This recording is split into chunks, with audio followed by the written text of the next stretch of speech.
Greetings and salutations. Here we are. We've made it all the way to techniques and exercises. And for this, for starting now, I'm not doing the millennial pause at the beginning of this, which for those of you who are not in the know, I'm not even a millennial. Maybe if I do the millennial pause, it's making me try to appear younger. But the millennial pause, for anyone who's unaware, right, is it's that little at the beginning of a video, like that little wait time. It's like the little before you start talking, and all of my videos have that, like, in spades, because when you go on live, there's this kind of like all thing. Yeah, I've noticed this on every platform that has live, is that there's this kind of thing that's like the screen doesn't open up yet, where you see you see yourself on camera, and it's like you're live. And so there's kind of like a little moment where you're waiting to see yourself on camera.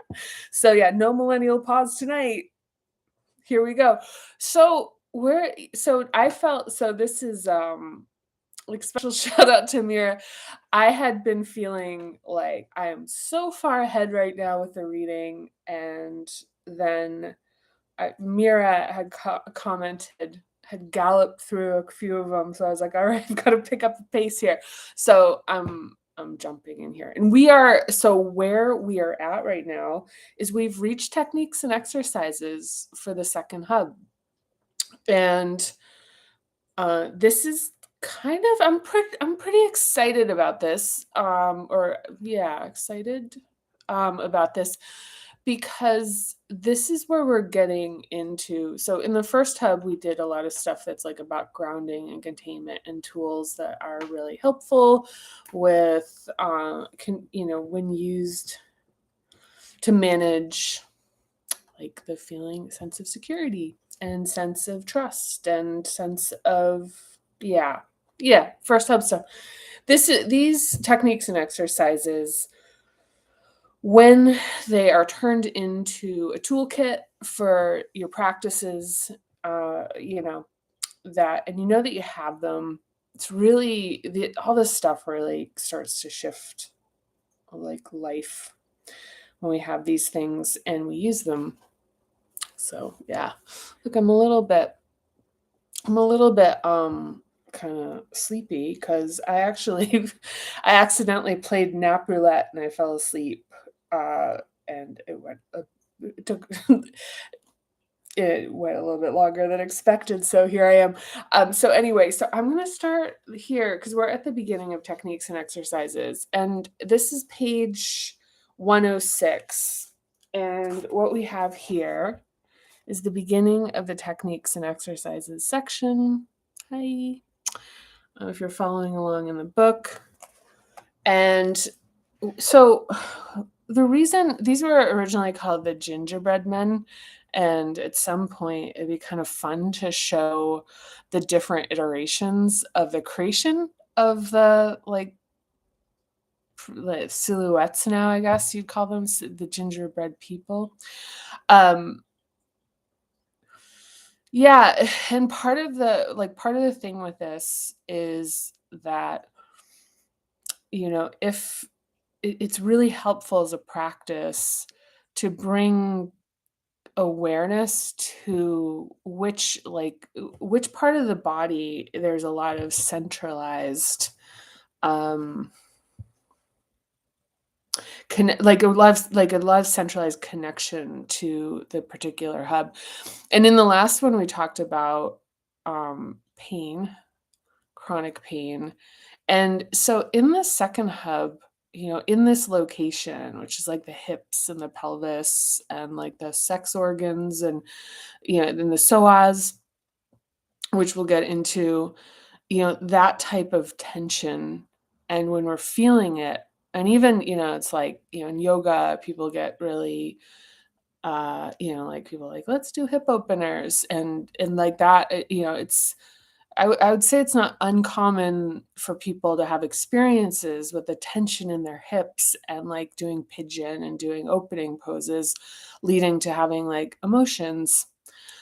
That was actually my first experience with yoga, and somatics, and that was 20 wait, so that would be like 2000 and maybe like 1 or 2, so it's a little over 20 years. But, like, that location in terms of the stored feeling and emotion, and even yeah, actually, I'm gonna go a little too far, or maybe not too far, but just add in here, is that one of the things that this stuff I kinda stay away from in terms of, like, being able to, like, see people's physical manifestations and understand things about them, but in this case, I'm gonna kinda, like, break my kind of standard thing with this and say that when I see people walking with a lot of like rigidity, and you start to, I mean, the thing is like bringing attention to like the different kind of patterns of like physical mobility that tend like lower mobility in the hips is you can see it with emotionally repressed populations. I'll leave it at that.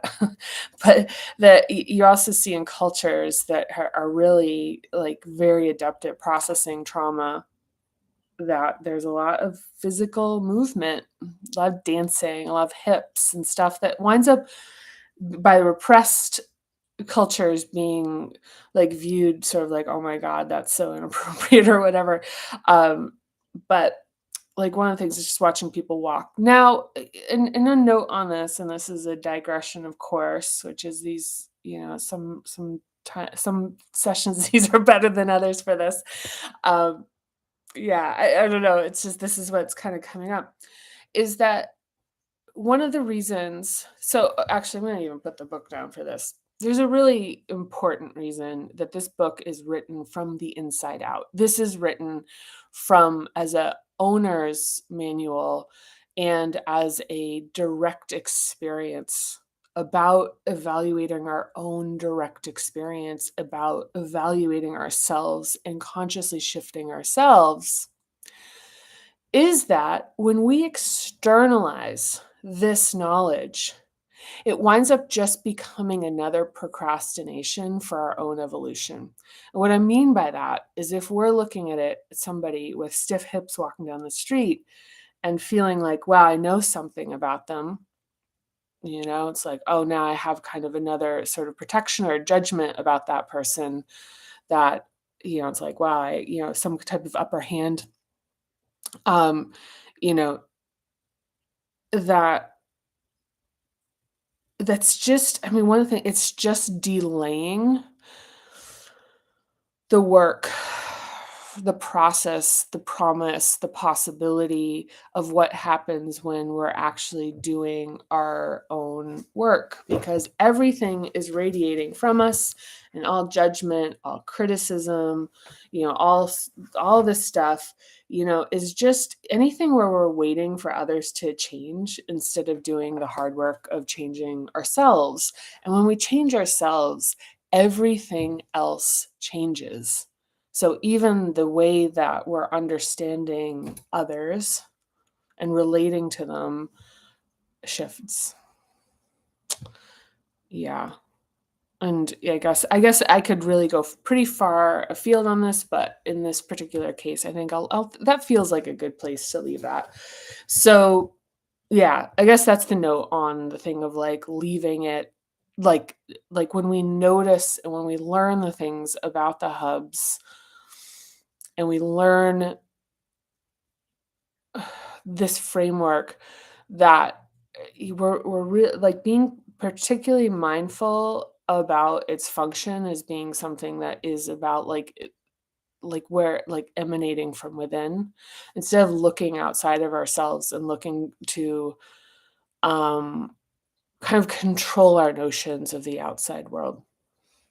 It's just um it's a real place where we can fall down in this, like in where we can kind of, I think Guy Donahue or Donahue, the yoga teacher, whose like insights are pretty extraordinary, Ashtanga teacher. um he uses the expression when talking about using a tool to traverse a river, so it's like he's like instead of it being a log used, to get across the river, it becomes an alligator. And so that's just being very careful about the things that we use for our own evolution and development actually not becoming things that actually reinforce the patterns that and the belief systems and the reflexes and all that stuff that is it's very easy for that to happen too. Very easy for that to happen. To keep slipping into back into this patterning because it's so deep, so familiar, so familiar. Yeah. And oh wow, I'm really gonna go. And one of the things that we're doing here, if as we're going from like ascending through the, like up through the hubs, is part of these exercises of really evaluating reflexes and being able to kind of to start to tease the hairball of the reflex being tied to a belief system, and that creating a projection. So we like sort of project what we expect, the world responds accordingly, and then we're in this cycle about what reality is that when we're teasing this open, part of what we're making way for is this capability that is associated with our purpose. And I mean purpose in terms of like what it's like, for lack of a better word, of like that sense of what is inside us that is sort of like aching to be, and like knowing what that, and accessing that. And the thing is it's something for like how to access it and how to create the things that are in our integrity. um the fact of the matter is we don't know how to do it. So part of what we need to do is we need to release some of the certainty about this notion of this is just reality. Like this is just reality, that that that you have to be anxious about your security. It's just reality. Um it's just reality, that there's no room for your emotions, that's life. Life is harsh. It's just reality that, like fill in the blank.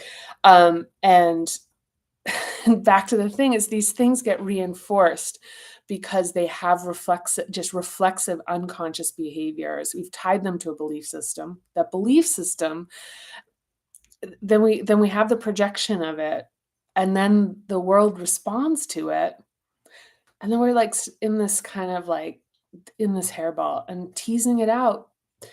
Things happen that, would be, kind of described as like magical or mystical, but they're just really practical. They're really practical and also magical and mystical. But anyway, so let's do some reading. I look really tired. I look really tired.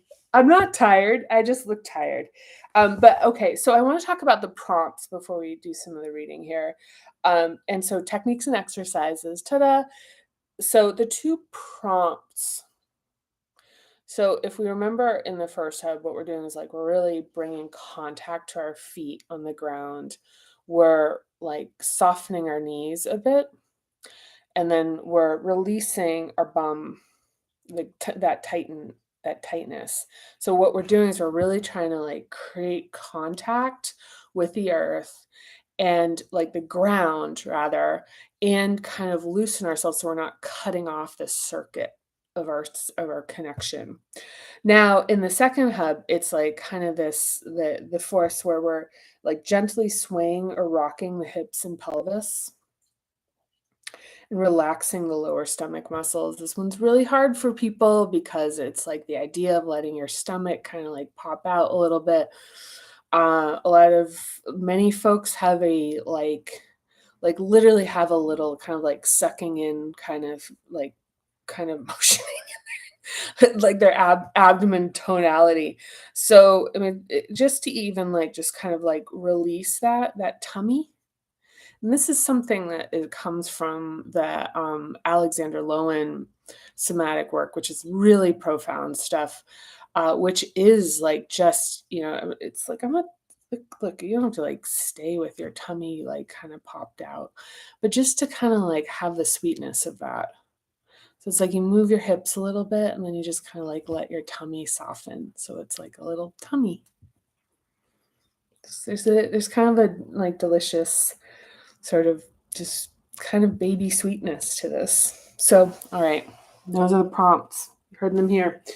So here we go. Parinama method, second hub fundamentals. So the measure of health. This like I'm trying to figure out the measure of health in the second hub can be observed in our capacity to embrace change without losing our sense of self, and in movement without pain or discomfort.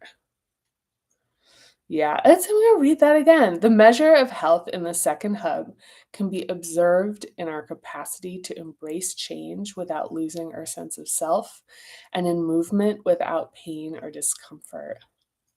Change is movement. For anything to change, it needs to move. Movement in the second hub is driven by curiosity and sensation.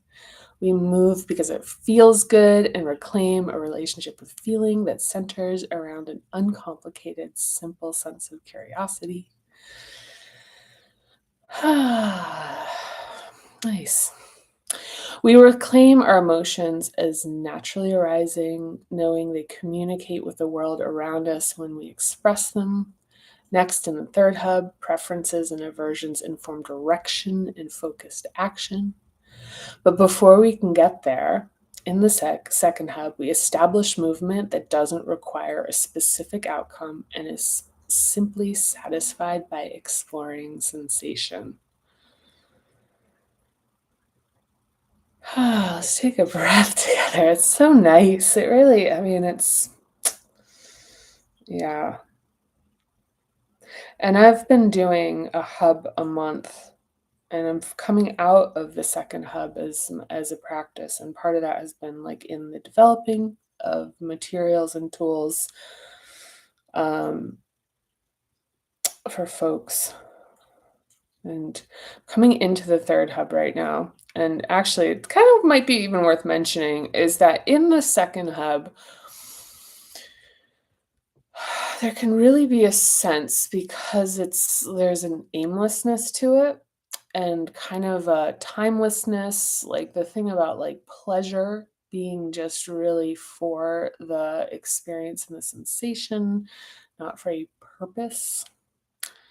It's just very much being in the moment and being curious and exploring. And the thing is, I think the thing is, if you are have any issues with feeling freedom in this hub, that can feel like, wow, if I were to ever surrender to this, it would completely hijack my life and I would become incapacitated. I would just become someone who sits around and eats cake all day. And I want to just, I think I've mentioned this in other videos that there's a very like natural sequence where it just builds on like so once there's enough of this feeling of kind of enjoyment and relaxation and connection with to like feeling and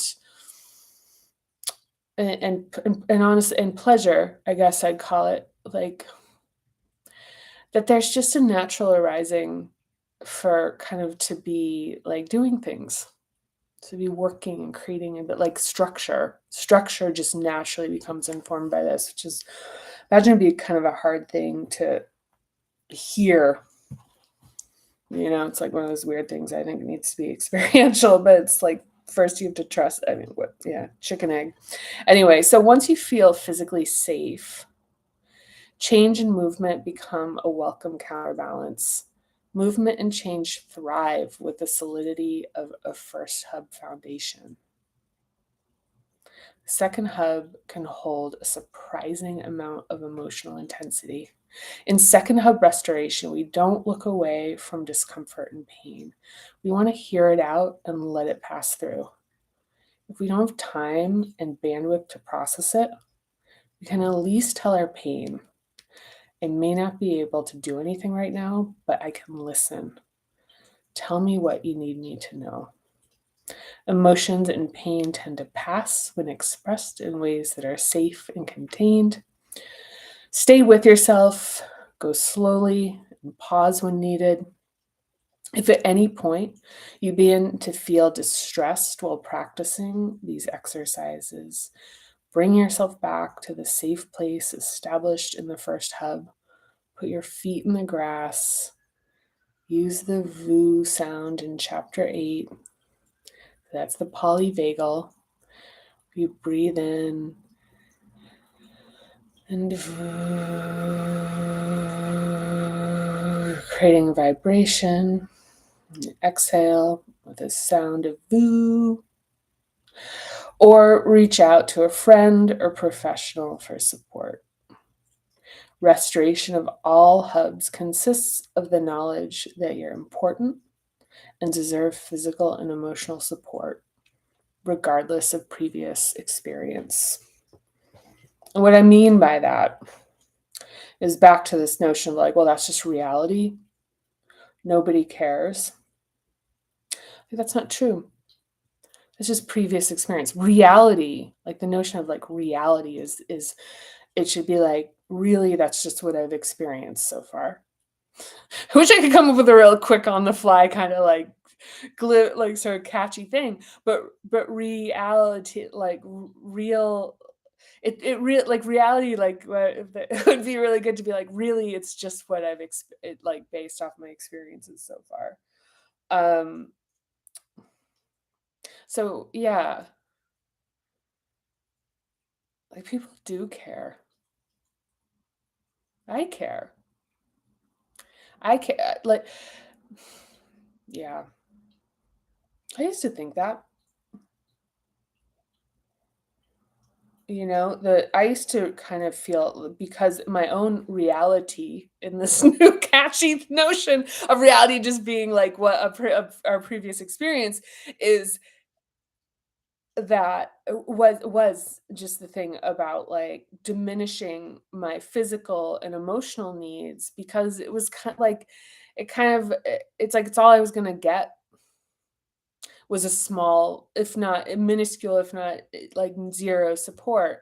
So it's kind of like, well, kind of adjust yourself to fit.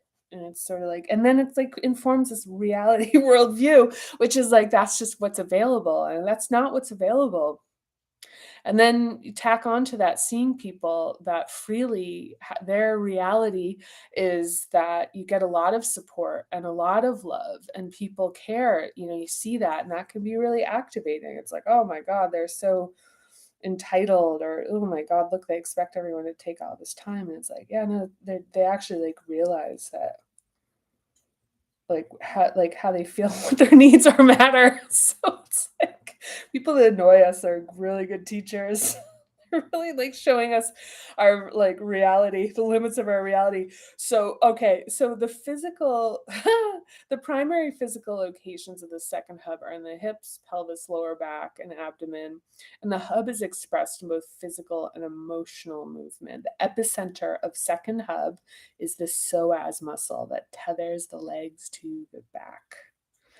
As the deepest muscles in the human body, they affect balance, flexibility, range of motion, joint mobility, and even organ function. In yoga, the psoas is sometimes called the muscle of the soul. The nerves associated with pelvic pain, back pain, and sciatica run through the psoas, and the extension and stretching are associated with the surprising emotional releases experienced when people stretch their hips. There's a light psoas stretch below. Oh, whoa, I think I just, wait, is that the first typo I found?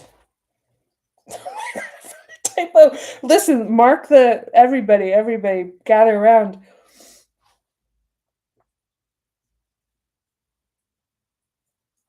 No, it's not typo. Yeah, my proofreader is too good. All right, everyone, go as you were. That, yeah, yeah.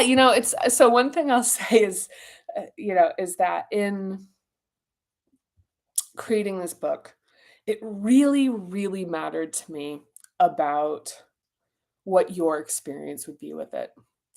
And so I put so much attention and resources into making this book really and it's thousands of dollars for every little teeny tiny piece of it to have an absolute, professional level, like extraordinarily professional level, like someone who did, like what I won't get into credentials, but proofreader, editor, everything. And it's kind of good to just take a moment for me personally to just appreciate the outcome of this, which is like as I read this, how readable it is. I mean, art and the thing because I think part of how I felt about it is I knew it was gonna be really hard for people. And so I knew that this like, what I had to do in this creation was really about reducing as much resistance as possible. So it's like, make it beautiful.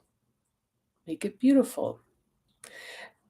Even write it so it's in kind of digestible pieces. So this isn't I mean, it's already even in this format, there's like extreme overwhelm by people. So, but just like the idea of really wanting this to be and then also like the readability that it wouldn't be, just like struggling through the writing, you know.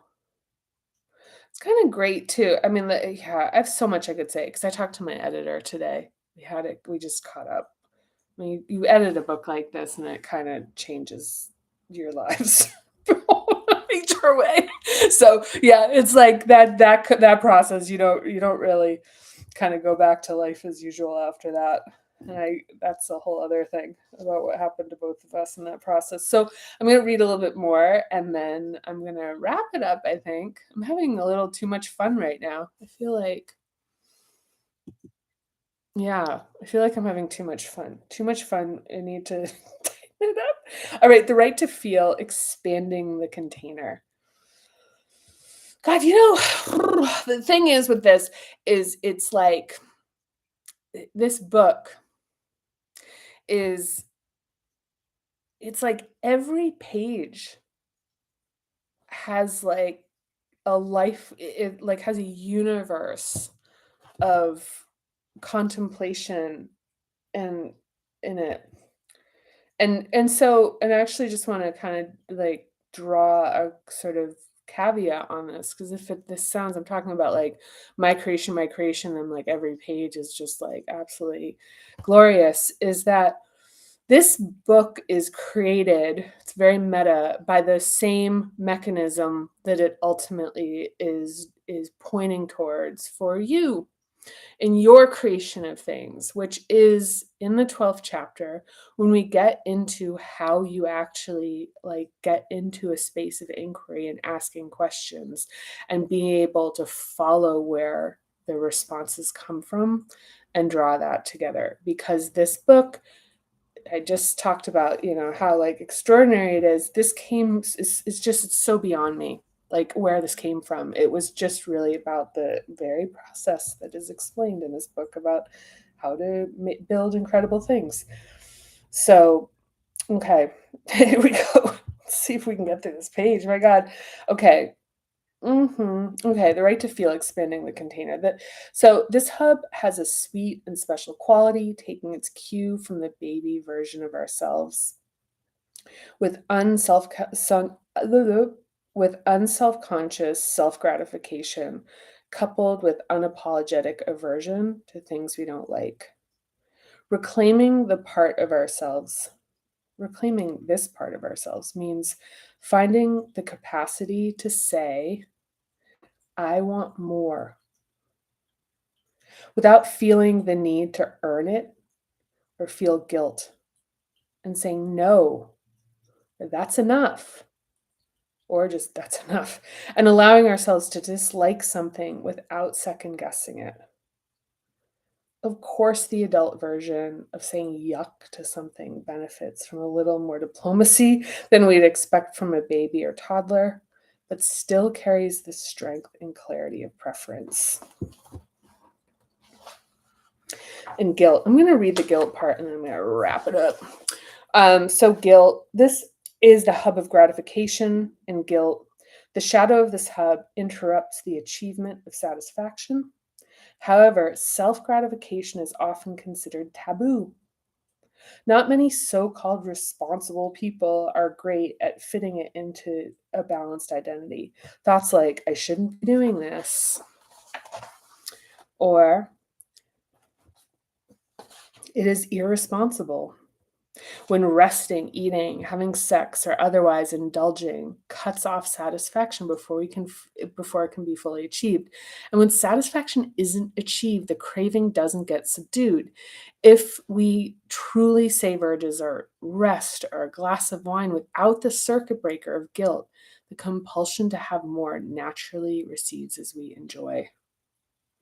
Believing that guilt or shame is the only thing keeping us from becoming reckless or dangerous is part of the foundation of self loathing.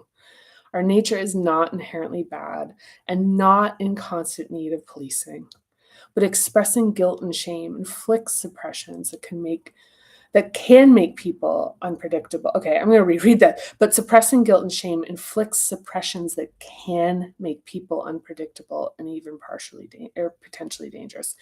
When anger and rage, as natural responses to insults on our dignity, are pushed into the subconscious realm, they can become triggered at unpredictable and inconvenient times. Yeah. So one thing, as far as like what we're talking about with this notion of actually enjoying something, it's it's natural. It is like you want to talk about like the law of economics is a point of diminishing returns. And that is this like kind of like economic natural law that as soon as you have something, the next like as soon as you've like a bite of theoretically under the diminishing returns, as soon as you have like you've tried something like from the 0 to 1 thing, the the desire decreases, and the point, like the law of diminishing returns, like clearly states that it's like the more you have, the less of a craving you have for it. And so if we never allow ourselves to actually have that first bite, because when we're eating it, it's like, oh, I shouldn't be doing this. Like that joy, like when we're thinking, and actually I'm going to unpack this a little bit. So when we are, I'm going to use food. So with food, if it is comfort that we seek, if we want to eat because it's like we want to feel like nourished and nurtured and like the enjoyment. It's very second hub. Food in this sense, very second hub. That is what it's not about the food, it's about getting that feeling. That'd be really enjoyable. That'd make us feel very nurtured. Be pleasurable. So if you're like, oh my God, okay, I'm gonna do it. I'm gonna go get the Greek frozen yogurt on Newbury Street. And so going back to what the feelings are that are driving the desire to feel cherished and nurtured and sort of tended to and like having pleasure. If when we take the bite of the frozen yogurt or the cake or whatever the thing is, take the rest, have the sex, like whatever, it's like, oh God, I shouldn't be doing this. It's literally cutting off the connection to being able to have that feeling. So the craving for the feeling persists. And, and at least in how I experience things is that the compulsion continues, and and like sort of the associated behavior with the pleasurable act It's like really like this, so it's like literally becomes like dissociated behavior, but the behavior that with the pleasurable act is, the when it's together, it's like, the vehicle for enjoyment. Like when it's just the vehicle, like an empty vehicle driving, that it just goes underground and it becomes just kind of a compulsion that's like keeps like trying and can't access the sensation. So this is all about Second Hub, and with Second Hub, a lot of what we're talking about of all of these hubs is about, on one hand, we want these things, but we need to have the container ready to receive them. So this is part of building that. So anyway, yep, that's it. That's it. That's all. That's it for now. Look at my little sleepy turtle eyes. It's pretty cute. Thank you. So thanks for liking and commenting. It's kind of a funny thing. It occurred to me recently as I'm watching, is like people like having these watched is, um, like makes me really happy. Or it's like makes me really happy. I would just say I'm glad to see that folks watch them. But the thing is, I don't know who watches them, because a lot of times there's views, but no comments or even interaction, like likes. And that's not, I don't want to like bring this up as like a point of like, here's what you should be doing kind of thing, even though I like love it, Mira. I love it. Because I'll still do it. I'm not, this isn't like a threat. Like, I'm cutting this off. But I will say that there's something really interesting about this level of disclosure being like having like anonymized, like having someone anonymously be able to like watch it. It was fine. I mean, or it's like, let me see. I don't know how it's. I guess probably part of the reason that I'm saying it's fine right now is it's still, I imagine that at some point something I've said in these videos is going to show up, like somebody's going to like say something to me about it. I mean, people have, but it's all like kind of like their positive experiences with it.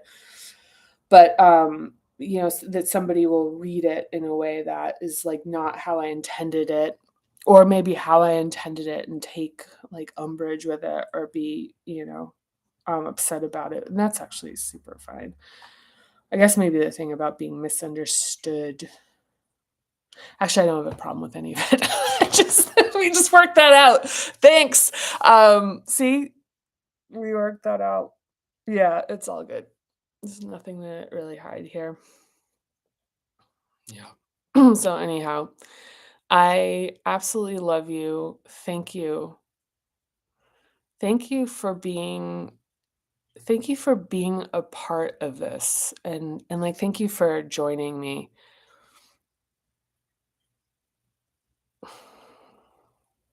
Like I know you're here. Like I know you're here. I know we're like I know that there's I know we're coming together in this, and that, the thing I look forward to is more of it being a collaboration and an exchange. So really appreciating that. So sending you lots of love, and I'll see you next time. And let's hope I don't do the millennial pause. Fingers crossed. Love you. Bye.